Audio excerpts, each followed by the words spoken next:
If you've been to the network before and you participated in one of our webinars, you might reasonably expect that we're going to do like a presentation. We're going to show you slides and lots of other stuff. Did you bring any slides? I don't have any slides. I don't have any slides either. So there's not going to be any slides. This is going to be 1 hour given over to asking questions of someone who's been practicing communications at an elite level. So Melanie has worked across government in lots of different roles, including on Capitol Hill and in the Obama administration, in the White House, a number of different departments there. So we're going to talk about all of that.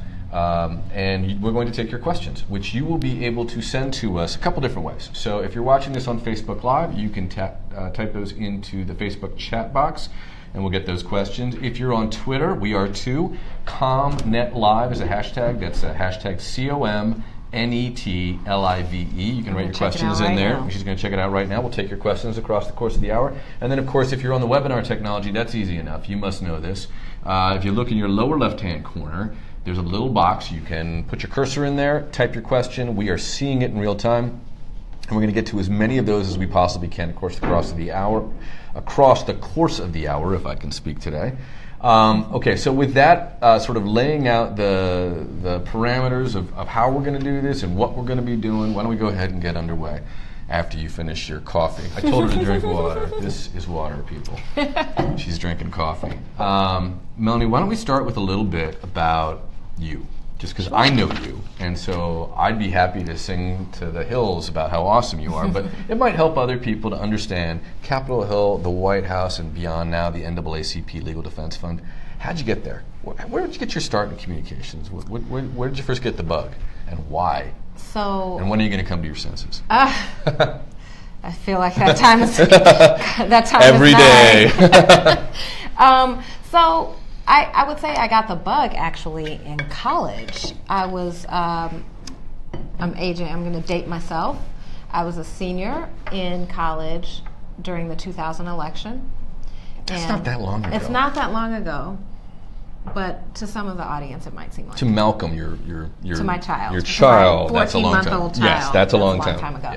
Yeah. But 17 years ago, okay, an election was stolen in Tallahassee, Florida, and I was a college student in Tallahassee, Florida. FAMU. At Florida A&M University. You may have heard of it. Mm-hmm. It's on the highest of 7 hills in Tallahassee, Florida. And I was in student government. I was the communications director for student government, a job which up to that point had just been a way to be an SGA and use my journalism experience.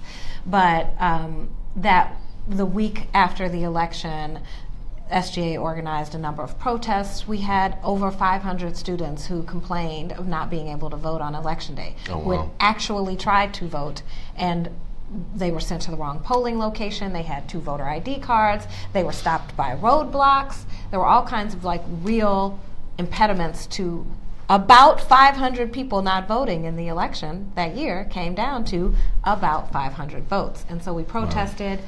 And it changed my life. Up until that point, I wanted to be a TV reporter. But I saw how important political participation was and how it could be shaped and public opinion could be shaped and how I could still use my journalism degree. And I met someone, members of Congress came down to Tallahassee during that time because there were lots of protests happening, and one of the press secretaries from the Hill said, "You should be in Washington," and told me about an internship program that provided housing and a stipend, which was all my mother needed to hear to send me off to Washington, D.C. And I came that next summer as an intern, and as soon as I graduated, I came back. And I've been here mostly ever since. I started on the Hill working for my hometown congressman, William Jefferson, who represented New Orleans. Right. And I was there first as a press assistant. Then I left and went back to New Orleans to work for the district attorney as director of public information, which I was the only press office for the DA's office in New Orleans, an office that handles 20,000 cases a year. God. The attorneys had 200 cases a week. And you're 22 years old or so? I was 24. Well, yeah. I was 23 or 24. I was not at all qualified for this job. But I did 2 things. 1, I never told anybody my age. And 2, I acted like I belonged. And if I had questions about how I should approach things, I called a mentor. So on my first day I got there, I sat at my desk And I called my mentor and I said, okay, so I'm here. What do I do now? And she told me to write a press release saying I was starting. And so I did that. And from there on, the ball was rolling. And so I left that job to go back to D.C. to work for Congressman Jefferson as his communications director. And I happened to be there when two big things happened. Hurricane Katrina hit New Orleans, which was all of his district. Mm-hmm. And his home was raided as part of an FBI investigation. And so we had the dual crises of a federal investigation and a major, the worst catastrophe that the country had seen up to that point happening in his district. I was somewhere in my 20s at this point still, so very young, not exactly prepared for that type of crisis, and hadn't given thought to how you plan for something like that. In fact, I was in grad school, I think a few months after Hurricane Katrina, taking a crisis communications class. Oh my goodness. So you were working full time and taking classes on the side? That's right. And my professor at the time, Professor Darrell Hayes, who had worked in the Clinton administration and federal government, said, Melanie, you shouldn't be here because you're. And I was like, no, I have to be here. I don't know what I'm doing. I'm like learning on the fly. And so this class, every week you give me some information that I take back and apply in the real world. And it's incredibly helpful. And he was like, I guess, but you should probably just be focusing on the crisis in front of you. But I had not done any crisis planning. But going through these things at the time made me feel very confident that we should have all been doing this. Every press secretary on the Hill should be thinking, what if something happens? There were lots of scandals happening at the time. The Mark Foley scandal was happening at the time. Ted Stevens, there were sort of sexual scandals. There were bribery things happening. There were lots of ways in which a member would get in trouble and the staff would be thrown into the fire, as I was, without any experience. And so I, at that point, started really giving thought to helping my colleagues establish plans and think through how they can be better prepared than I was for crisis. And then people started to say, oh, Melanie is the crisis person. And because of that, I got the job on House Judiciary Committee working for Congressman Conyers, who you may all or be former aware congressman of, as of today, right? As of today, right. Who is currently experiencing his own crisis, and at the time was coming out of an ethics investigation, and they wanted to have someone who had dealt with crisis scenarios there as well. And so I worked for Mr. Conyers for a year and a half. We did big, huge investigation of the Bush Justice Department that resulted in 12 employees, including the Attorney General, resigning. And this was the Judiciary Committee. This was the House Judiciary Committee, yeah. And I, became good friends with lots of the Justice Department reporters, and that was sort of my entree into law enforcement and legal. I'd worked in the local DA's office, but it was sort of my entree into a deeper entree into federal legal communications. And then I went to work for Barack Obama, then Senator Barack Obama, on his campaign in Chicago during the general election. This is 2008. In 2008. I graduated from grad school in May of 2008, and I started on the campaign in July. And that was like a phenomenal experience, just to be in the room when some of the big decisions were made, and just is such a dramatic shift to where we are now. The feeling that I carried with me, sort of being there for history. I was in Grant Park on election night. I was about to say, you were there on election night, right? I was there on election night. I was in Denver for the convention. Being a part of that is something I'll never forget, and an experience I'll forever take with me. But there were certainly experiences there, too, where, things that now seem very small. In Florida, the black newspapers published an ad in all of the newspapers that said the Democratic Party didn't care about black people. This is 08? This was in 08, but you never heard about this, right? No. You must have done a good job. Because all these experiences are linked. I went to FAMU. The leader of this effort was my college professor. And I called him and begged him to lay off. And he said, oh, this isn't about Barack Obama, this is about the party. And I said, well, he's the leader of the party. And you have to, unless you don't want people to show up on election day, we have to think through a better strategy on this. And so up until that point, they hadn't really been trying to work with the campaign, but we were able to open a dialogue and end that very small controversy. But there were lots of, you think about a presidential election, you think about what you see on CNN and MSNBC, but the real work is happening in counties around the country. Mm-hmm. You win a presidential election on a county. We saw that in 2000. I saw that in 2000 in Broward County, Florida. If Broward County shifted, Al Gore was president. And that's how presidential elections happen. And so I was a regional communications director, so I was working on those counties in every and I had the southern region, Florida, North Carolina, and Virginia. And that got me to the Obama administration. I started at HUD. This is the Department of Housing and Urban Development. If you don't speak Washington. That's right, I'm sorry. I'm usually much better at this than that. I started at HUD, the Department of Housing and Urban Development. I left there to go work on the 2012 campaign, something I said I would never do, so I learned from that to never say never. Again, I was there for history. I went to all the presidential debates. I was there on election night. We weren't really sure we were going to make it through that one. There were lots of things that popped up along the way. And then I went back into the administration again to Housing and Urban Development, but this time as Assistant Secretary for Public Affairs, which is the senior most communicator at that agency. And how many people did you have on staff with you there? On the 25 people in the headquarters office, and then we had 10 to 12 regional communications officers. And so they actually weren't part of my staff. They were part of the field and policy management office, but they got their messaging and they reported up through us. So I managed about 35 people at that time. And then the Secretary of Housing and Urban Development was appointed to be Director of the Office of Management and Budget, mm-hmm. which is an office in the White House. And he took 2 people with him, and I was one of them. So I was Director of Communications for the Office of Management and Budget, and which is an incredibly important and influential job for those of you who don't know necessarily how the White House works. We're communicators. I'm sure I'm not the only one who doesn't know how to work an Excel spreadsheet. And that is all the Office of Management and Budget does, is they're the money people. They mm-hmm. decide how much money the programs of the federal government get, what the president will ask Congress to provide, and then Congress gives the money back, and then they work within those parameters to allocate money to federal governments and down to the programs within those federal government agencies. And so a lot of what I was doing was not something I was used to and not something I had any experience communicating about, but I had such a great time there. There was lots of opportunity to do new and different things.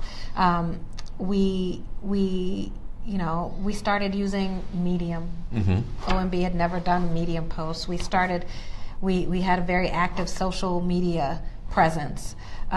We tried to seek out fun facts about the budget and about programs that we could promote.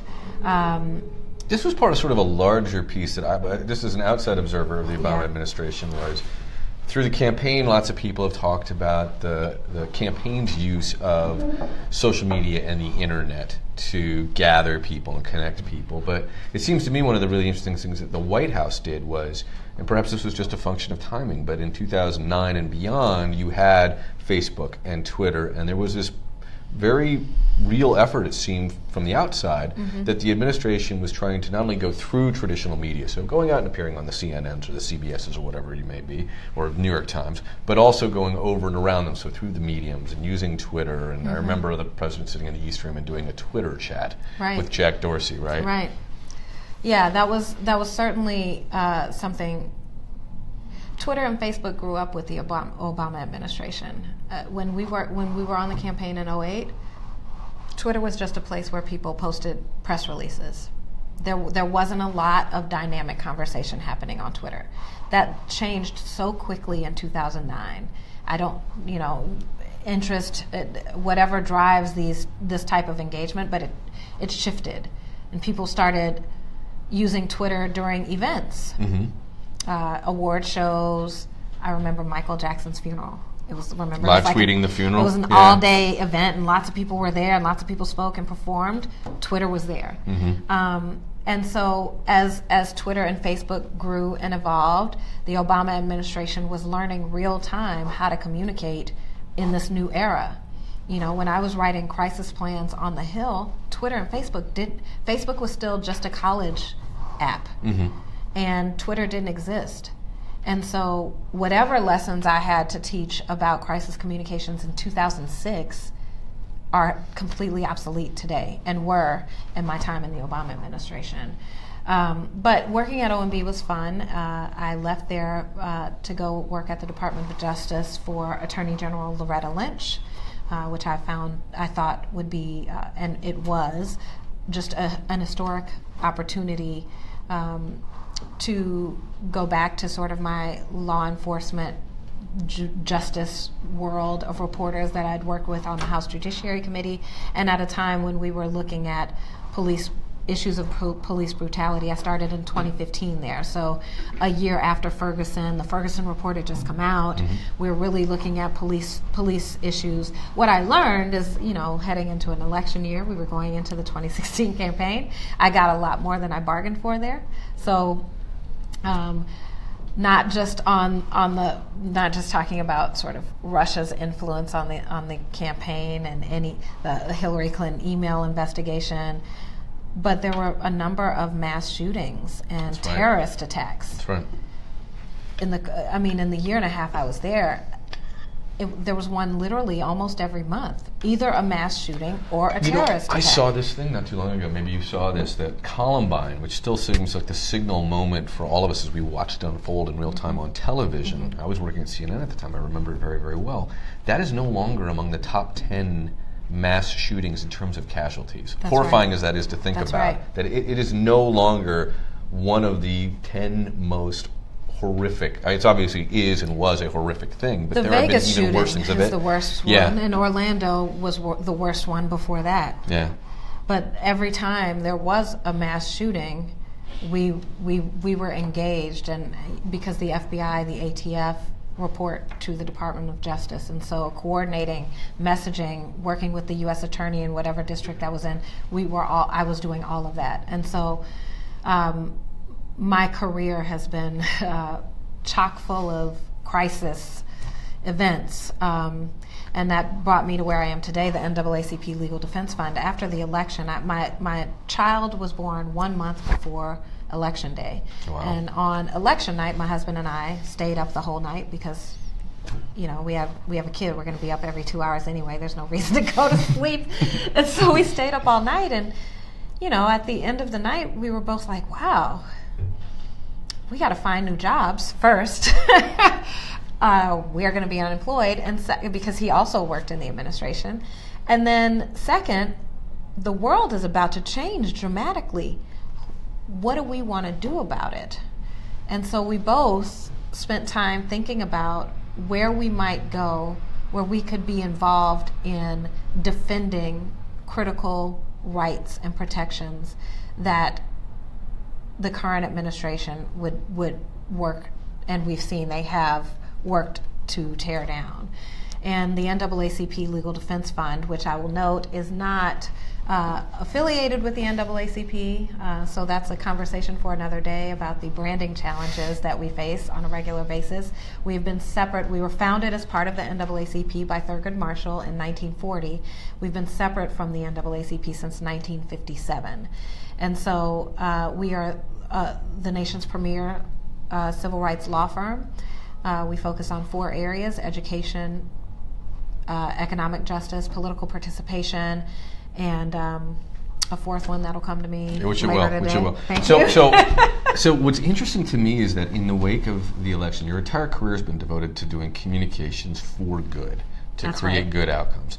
And your response in the wake of the communication, or in the wake of the election, was, I can do good through communications. Why do you have that disposition? Why do you believe that that's true? Because clearly a lot of these folks wake up every day and do that as well. But for you, what does communications mean? What's the power of it? Why is it such a? Why do you devote so much of your time and yourself to do this work? Why does it matter? Because I think it's incredibly important to.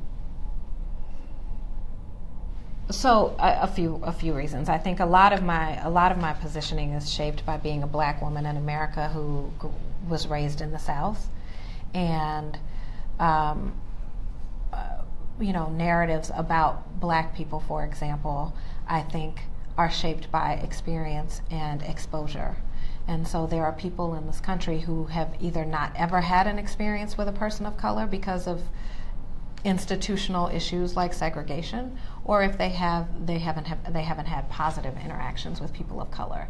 And I think that communications is a really critical way of changing narratives about people. We saw it in the marriage equality debate. I mean, the 2004 election hinged on DOMA, the Defense of Marriage Act. All the wedge issues that were up on the ballot. That's right. John Kerry lost the 2004 election because several states put anti-marriage equality laws on the ballot at the time. In 8 short years, by 2012, the President of the United States was winning re-election because he came out in support of marriage equality. That has everything to do with a concerted communications effort to shift the narrative. To educate people, to shift belief, to get people activated. That's right. And I think the civil rights movement is the same way.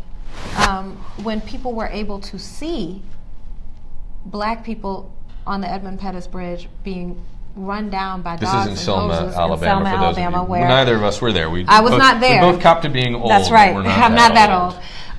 But people were able to see that on television. Mm-hmm. The problem became more real. Sure. And establishing humanity in people of color, I think, is something that has happened from a communications perspective. So I think that sort of shapes a lot of my views on the importance of communications. That's the only way to change hearts and minds. And you can't change policies without changing hearts and minds, or at least you couldn't. I think what I will say about what we're seeing today is that all bets are off, and every conventional thought we've ever had about anything is no longer relevant. And so we should all be not depressed about it. We should be thinking about how to adjust and how to adapt to a new world where there are no conventions. Yeah. That's well, on that hopeful note, we've caught you all up. Melanie has, as you can tell, had just an extraordinary career, and she's just an amazing person. We promised you at the outset when you joined us we were going to ask some specific questions. So I'm going to get to those, and we've got some questions coming in for you. If you have more questions, by all means type them in, and we will get to them. But why don't we start with, oftentimes when you are watching television or looking at the newspaper, you see a photograph of a president or a prime minister, for that matter, or a member of Congress. The person walking next to him, or one of the people walking in close proximity, is almost always the communications lead, whoever that might be, the press secretary, communications director, mm-hmm. what have you. From that, I think a lot of people would intuit that comms is critical when it comes to governance or governing, and that comms always has a seat at the table. Is that true? Not all the time. I think the current White House is a great example. The number of times that the White House press office has been caught flat-footed when the president makes an announcement on Twitter or makes news in at a press conference and they have no idea what he's talking about is a perfect example. It isn't always the case. It has been the case most times for me in the roles that I've had. And so how do you get that seat at the table? You have to fight for it. And so that comes with, I am at a point in my career where I am not taking a job unless that seat at the table exists.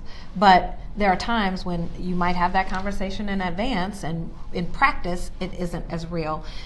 It doesn't come to reality. I think in my career I've been in lots of environments where there are all attorneys. I'm not an attorney. Mm-hmm.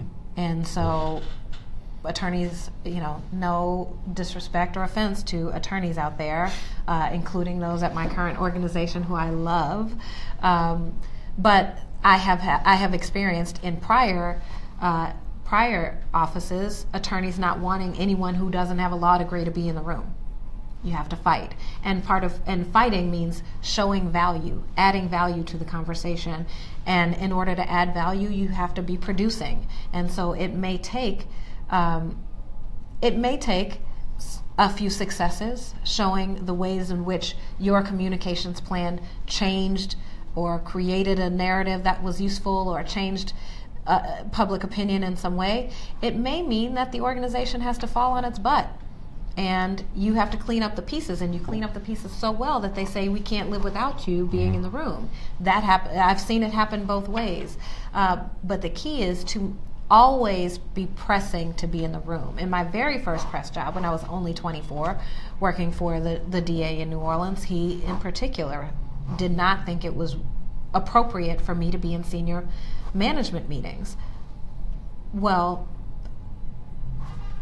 it is appropriate for me to be communicating the decisions that are being made in senior management meetings, and it is also appropriate for me to opine on the decisions being made in senior management meetings, because how I communicate them about those things is important. And so I wasn't invited to the first few. I made my value known. I pressed on other senior leadership so that they could join, senior leaders, so they could join my cause.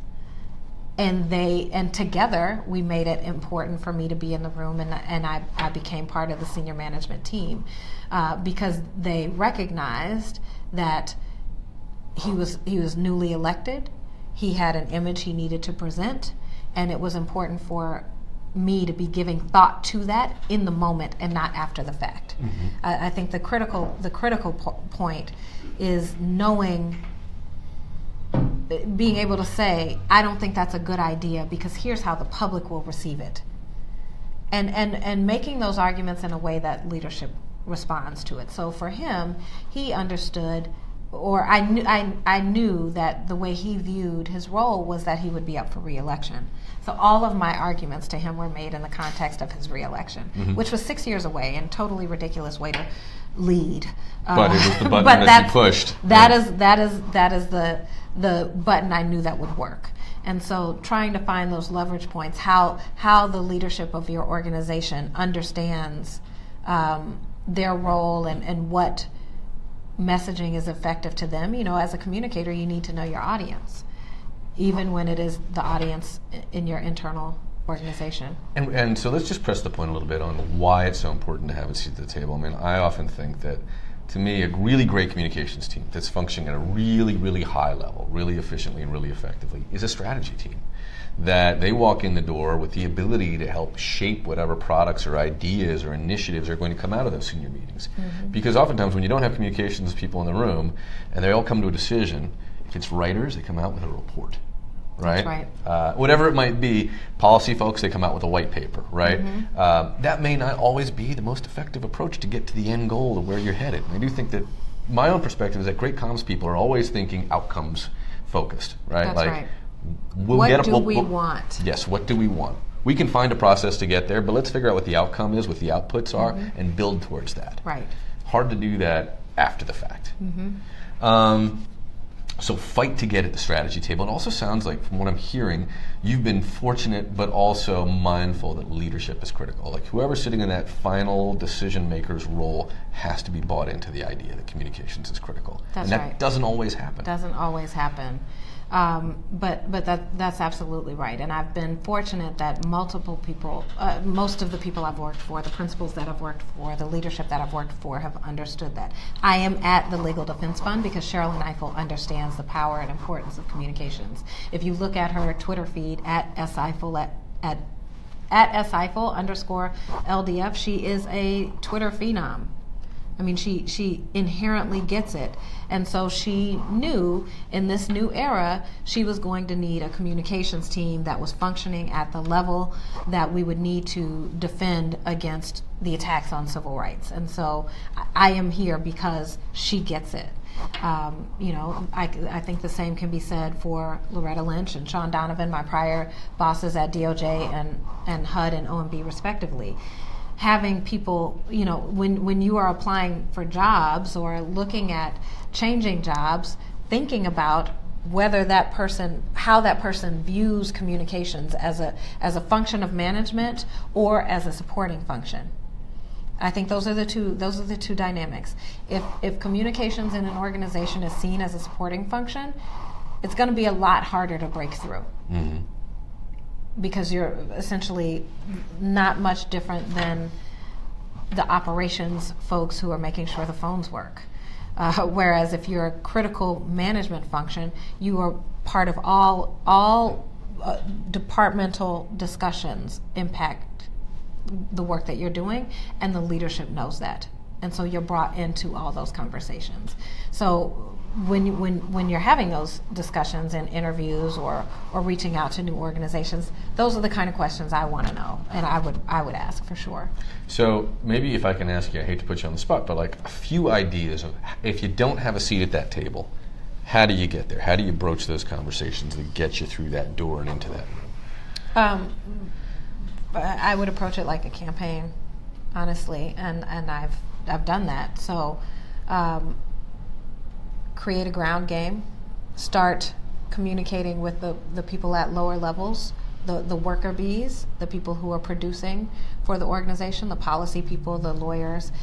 I want to promote your work. I can't do that if I'm not part of your conversation. Get them bought in. When I was at the DA's office, that's where I started with the line attorneys. They weren't talking to me because they didn't know me, and it was not worth their time, so I went out for drinks with them. That's how I made it in with them, and once they started providing information, I was able to produce more. So I was getting us more front page stories because I was getting the information from the attorneys. Now that I'm getting front page stories, now I can have conversations with the management team. And so really creating that ground game where people say, hey, this woman really knows what she's doing. We should have her at the table more often. And you can, in the meantime, be delivering these messages to leadership, but leadership is going to need to hear it from more than just you. Mm-hmm. And so you got to work a campaign. What you and I talked about this, and the fact is, you're almost your entire career to date has been in political communications, and you've said political communications is crisis communications, and obviously you talked about early on Katrina and the investigation into Congressman Jefferson. How do you manage a communications crisis? You've taken a class on it.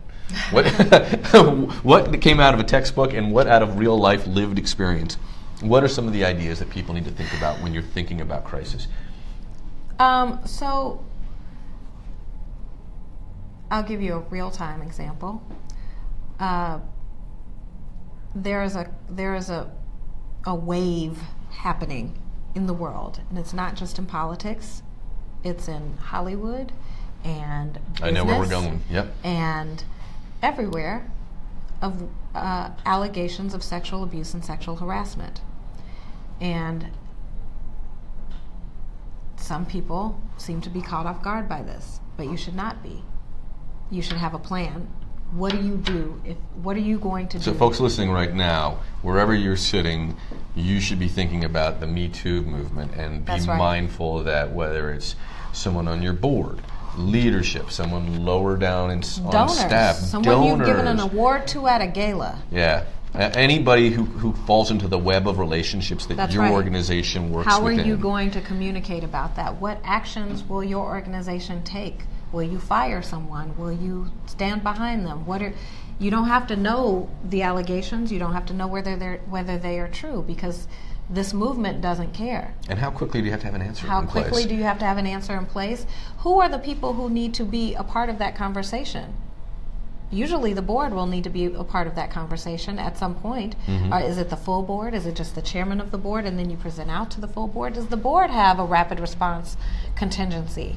All organizations need to be thinking about that.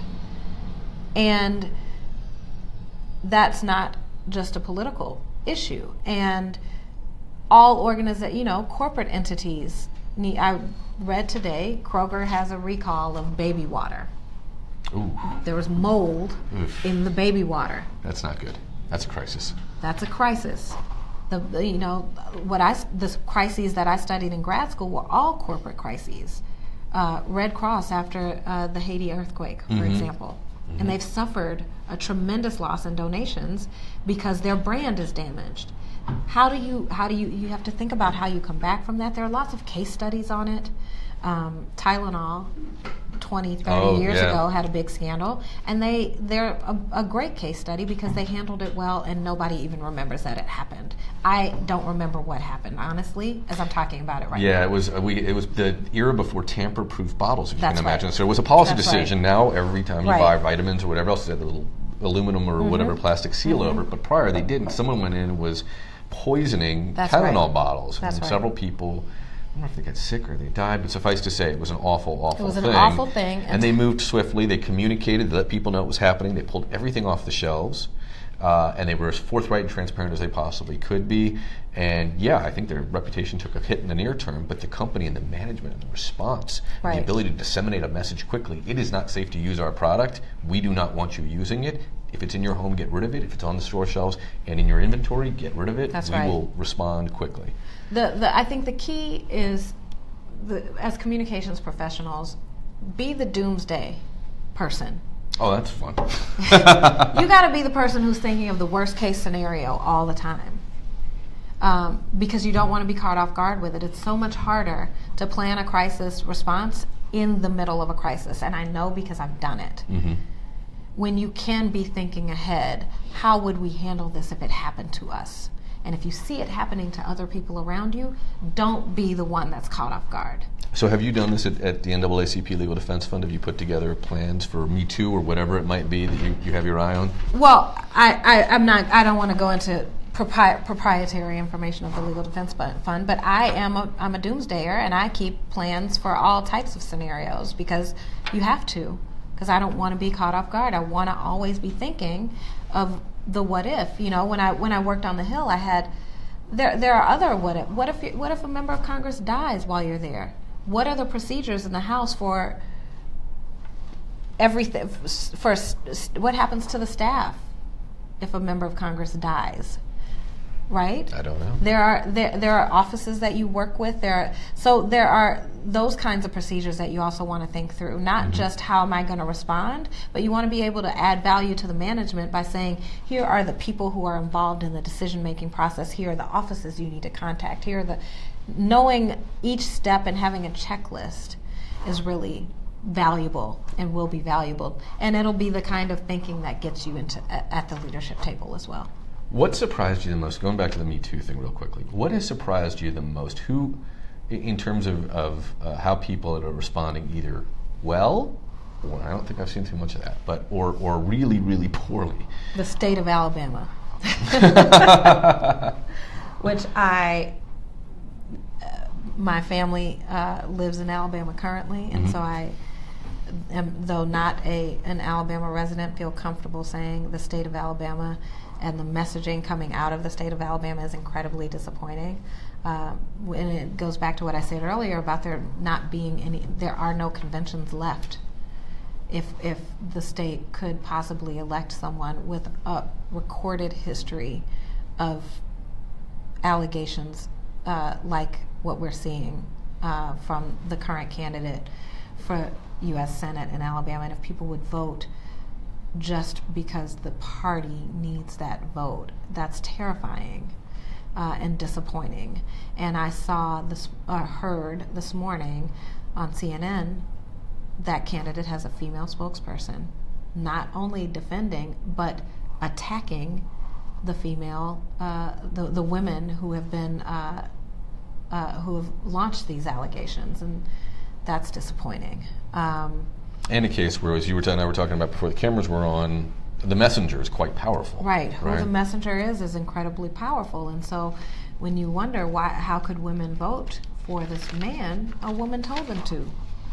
And so that is, and this is I don't view the position I have as partisan at all. I don't care if this person was a Democrat, a Libertarian, a independent, a Green Party. It's not partisan. I've observed this. This is just common sense. Why would you want to put anybody in that?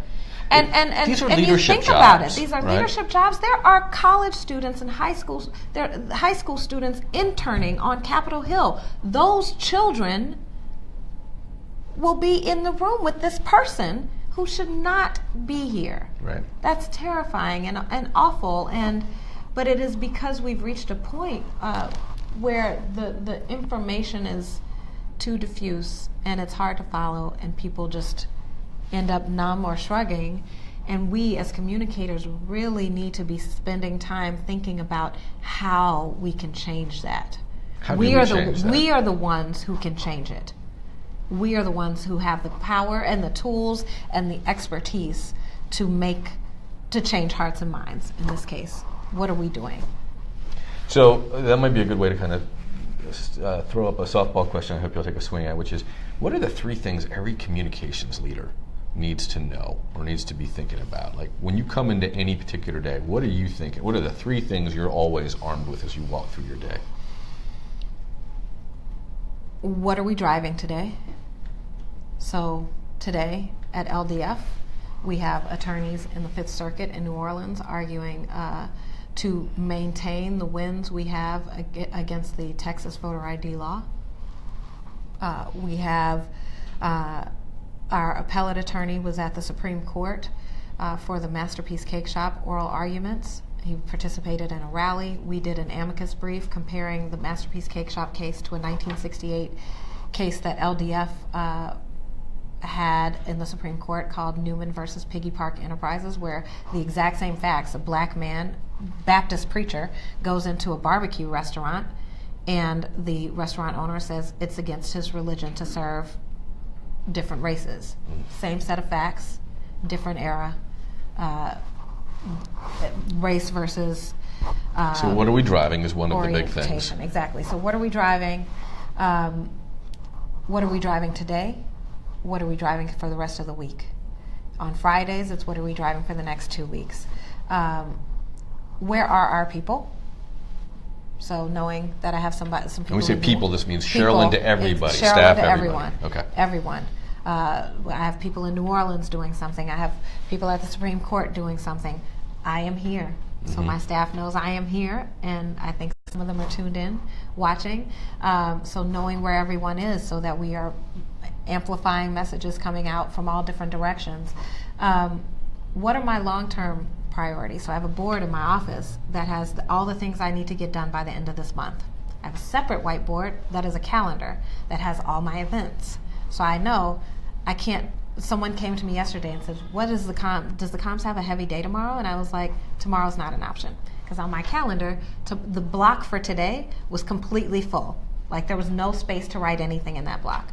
So I track time, movements, messaging. Excellent. Helpful stuff. How do you manage your team? So I think you just gave us a little bit of an insight to that, but maybe just a couple of steps beyond that. Like, when you're bringing somebody on board to your team, what do you tell them that they need to know? How are they going to succeed working with or for you? I'd love for someone on my team to answer that question. There is the internet. Ask your questions, guys. I am, well, first of all, I'm really big on team engagement. So we communicate fairly often. We don't do daily meetings because some of it starts to get repetitive. So we do calls. Most of my team is actually in New York, and I have one person here in DC with me.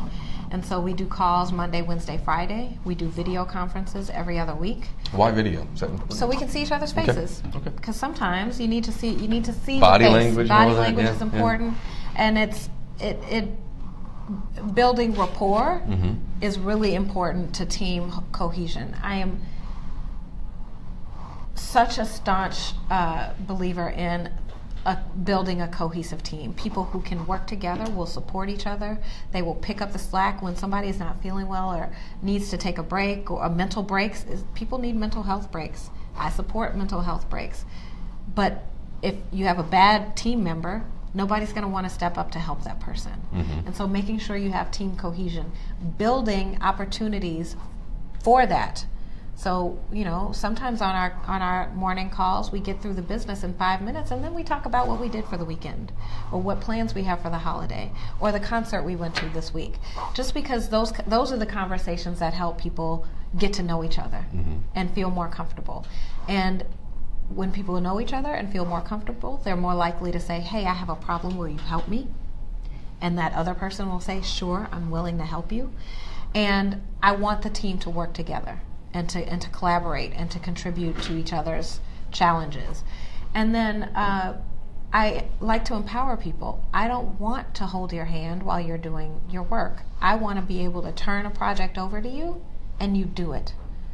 And I want everyone in the organization to be able to do that as well. And so I'm not going to be the only one on conference calls with the lawyers about a certain case because I feel the need to be the face person.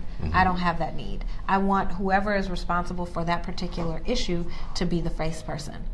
And they can report back to me. But I really want people to own their issues because the alternative is going to overwhelm and break me. It's not going to give me time to meet the list of things I have on my board for December priorities. And then it's also, empowering staff to do their jobs means they do it well and they aspire to do it well. And even if they're falling behind, I can see that they want to do it well and they want to have that level of trust. Everyone wants to be trusted to do good work. And so I try very hard to empower staff to do good work. Jackie has a question for us. Melanie, hi, Jackie. What has been your biggest challenge?